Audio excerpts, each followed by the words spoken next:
What's up, my harmonious business owners? Back with another Harmonious at Lunch.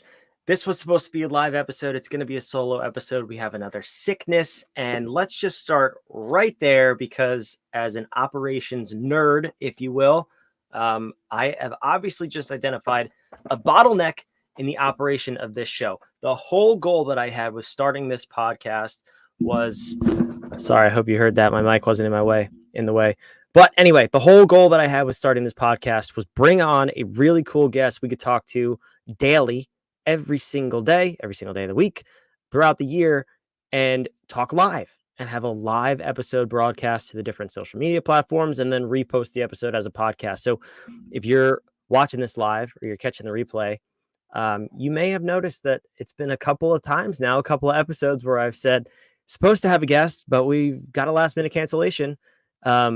That kind of sucks, in my opinion. So I'm just going to put this out there that it's taken me a couple weeks, but I've identified a bottleneck and I'll have to rework the idea for this whole show. I mean, there's obviously ways to go live without being there. Shout out to StreamYard. I use StreamYard to film and broadcast this show, but the actual production, filming, and live streaming is stupid, in my opinion.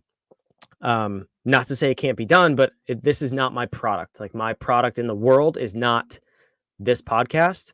So for me to stress and worry about if I'll have a guest, if I won't have a guest, was just a poor design, in my opinion. So what I will be doing is pre-recording the episodes, still going live and posting them as a podcast, but the logistics of doing a live show are not in service to the audience. And I want to bring cool guests on this show. That's the whole point. We've had 24, 25 amazing guests already just in the past month or so. And I want to continue to do more of that, but deliver at a high level.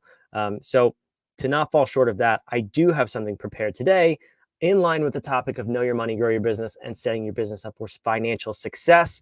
We are going to have Sarah on the show. We're going to be recording her episode next week. So this will get you there in the meantime. But I happen to know a little bit about this area. I'm no financial expert, but I do want to go over some things that help me really get a concrete financial foundation in my business a number of years ago, and something that I've stuck with ever since.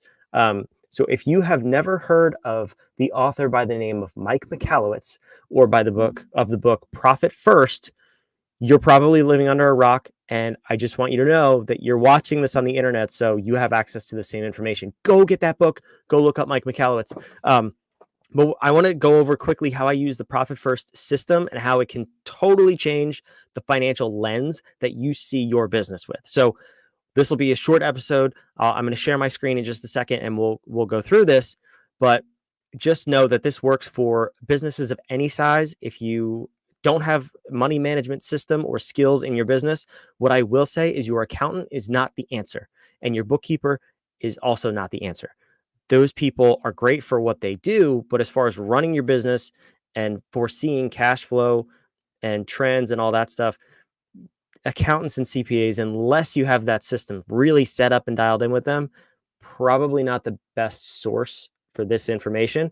And that was my trouble in the beginning. I thought having a bookkeeper and an accountant would help me run my business and manage my money. And I could not be further from the truth. So that's where I sought out this solution. And I said, what can I do to get a handle on my money, but also not be an accountant in the process, because I have no interest in that. And that's when I stumbled upon Profit First for the first time, and it radically changed my world. I went from struggling to take a paycheck for the first probably year I was in business and then I found this out, and I started making tens, 20s, and hundreds of thousands of dollars in profit every year because of this system. It's not mine. It's Mike Michalowicz. Shout out to him. And please go learn more if you haven't already. But I'm going to give you the brief overview. If this piques your interest, DM me. I'll connect you with Mike, or just go look him up.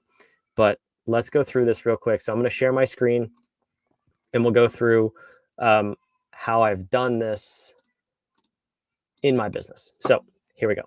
So I'm actually going to start on a different chart here. I'm going to start over here. So again, profit first system. I'm not a profit first professional. They have a whole organization of accountants and bookkeepers who are certified to help you with this in your business. So I would encourage you to look into that. But basically, this is the chart that we're going to use to base off how we split up our money. So looking through this, you have your different revenue ranges up here, and then you have all of these different percentages and breakdowns down here. So we'll go through this really quick. Again, this is high level. I want you to have a bite-sized understanding of what this system is and did for me, how you can implement it. And then if you want to go deeper, go connect with Mike and get the book and figure out how you can implement this in your business. So the revenue range, now that's obvious, right? What I will say is that if you run a business with a lot of material costs or subcontractors, and you're trying to figure out where your real revenue range is, I'll give you an example to figure this out. And this is what happened to me. So the cutoff is 25%. So if your material costs or subcontractor costs are over 25% of your revenue, your real revenue is actually what's left over. So let's say you run a software business, you don't have any subcontractors, your gross revenue is $1 million, and you don't have any subcontractors. You would be in the $1 to $5 million category. Now, let's say you have that same business, but you subcontract all of the coding and programming, and most of your labor is outsourced, and you spend $500,000 a year on just your subcontracted labor. And this could be the same thing with products. If you spend $500,000 a year to sell $1 million worth of physical products, then you're going to fall in this $500,000 to $1 million category. So just that's an important note that you need to understand before going into this.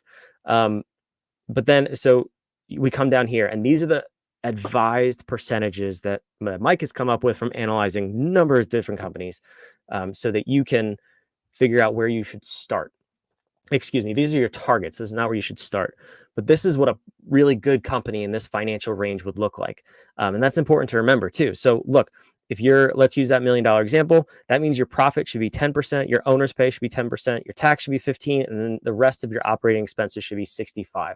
Now, the whole thing behind the profit first system is that the normal equation is sales minus expenses equals profit. And what Mike has identified is the opposite. It's that actually, based on the Parkinson's law, you use a resource to the extent which you have it. The sales minus profit will equal expenses. So if you prioritize your profit first, your owner's pay, your profit, you put that first, you take those things off the table, you will find a way to run your business with what's left over, which is backwards from what most people think. Now, I love this because what if we're a disruptor? We disrupt the way people think about their businesses. And this is a perfect example of how Mike has disrupted the way you think about accounting, finance, and managing the cash in your business. So we couldn't be more in love with this system.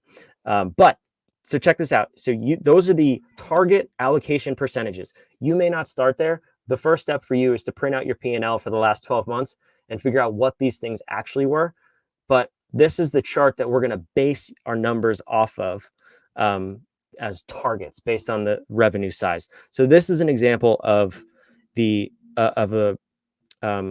chart breakdown that Mike has available to you, where you're going to go in and fill in your actual numbers. So this is just an example I found off the internet, but basically what you would do is take the $275K, that was the annual revenue here. The material and subcontractors are 110,000, which means the real revenue is 165. Now, that's what I mentioned before. If you have a lot of material and subcontractors, you got to subtract that out. If you don't have any cost of goods or subcontractors that are over 25% of your gross revenue, then your real revenue is your top line revenue. It would be the same thing, because your employees, your operating expenses, all of that would fall into all the way down to the operating expenses. So you go through this chart and you look at, okay, and the first line is actual. So what was your actual profit? In this case, 0. What was the actual owner's pay? 98. Owner's pay, 98K. Tax was 9. Operating expenses was 58K. So this is the current percentage that we're looking at in the second column. So profit was, this is what percentage based on the other chart it should fall in. So it should be 5%. Owner's pay should be 50%. tax should be 15%, and operating expenses should be as a target 30%. Then you calculate the difference here. You use parentheses for negative, and you use just the number for a positive. And the fix is basically which direction does that need to go. So obviously in this scenario, the profit needs to go up because it's at 0. It should be 5%. So it should be $8,200. So that needs to increase. Owner's pay was a little high, so that can actually come down. Tax was what actually was paid was 9,000, which is a good thing. What should be allocated was 15%. So what was allocated was less than what was paid, but that's a good thing because what was actually paid is less than what was anticipated. Now that's a good thing, and that's the one thing I love about this system from Mike is he has you allocate tax and profit beforehand, and that is so important. I've caught myself in a bind a number of times before I've stumbled upon this system. If you don't allocate money for taxes, the government still wants it. Imagine that, those bastards.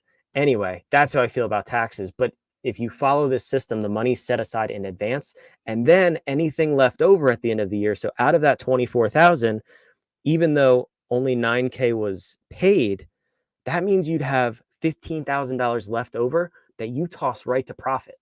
If the government doesn't want it, definitely don't give it to them. There's some life advice for you.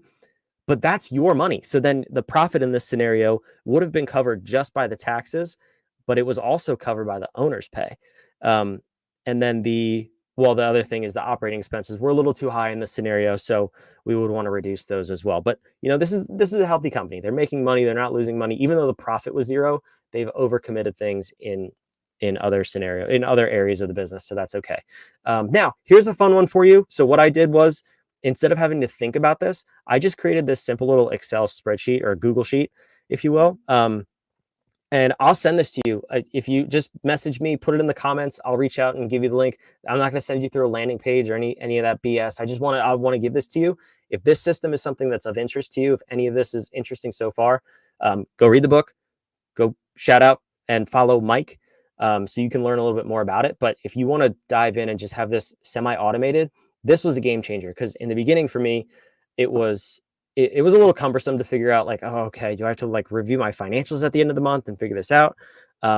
No. So every time I got money that came into my business, first things first, I had all of these different bank accounts set up. So everything you see on the screen in gray, actually every single one of these accounts, I had a bank account for. So I had I think I had 12 bank accounts in my business at one point, which sounds overwhelming, but it's really not when you run it through this system. So what I did was every time money came in, and this could have been, I usually did this like once a week, and then I would run payroll 2 times a month. So I knew I was always ahead of the game with this. But what you're going to do is put whatever the amount is that comes in the deposit box here. So let's just use round numbers here. $50,000. So if $50,000 comes into your business, as soon as you enter that in, it would auto-populate the rest of the spreadsheet. So all of these things are calculated based on the percentages that were on that chart that I just showed you. But this is what was calculated, and these were my targets in my business. So I'll send you this sheet, and then I'll even just tell you how to go in and update it based on, once you figure out your current allocating percentages, you can just tweak the numbers and the calculations will still work.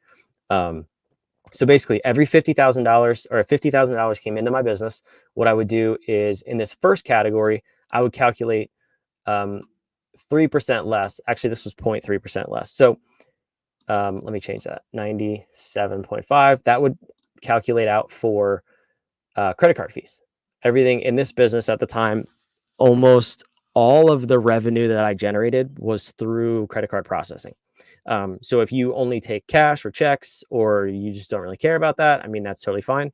But this is how I knew. So, okay, whatever was in the bank account, and it wasn't Stripe either. So it wasn't like the fees were coming out in advance. It was taken out at the end of the month. I had some other merchant processor. So I had to account for this money because I knew it was going to come back out of this account at the end of the month. And I didn't want to be caught in a bind where, oh, look, from every $50,000, I'm going to lose $1,250. You don't want to have $0 in the bank and then owe the credit card company $1,250 on the last day of the month. Not a fun position to be in. I've been there, and I'm sure you have too, but this is a way to prevent that. So the next category over here is materials. Now, I told you this was a business that had sold materials where the cost of goods was greater than 25% of the revenue. So what I did was, instead of making that part of my operating costs, that was actually a metric that I managed. We would always shoot for a target of keeping that, the material cost, the cost of goods sold, between 25 and 33%. That's what our pricing was based off of that. And the financial system we had in place was based off of those numbers.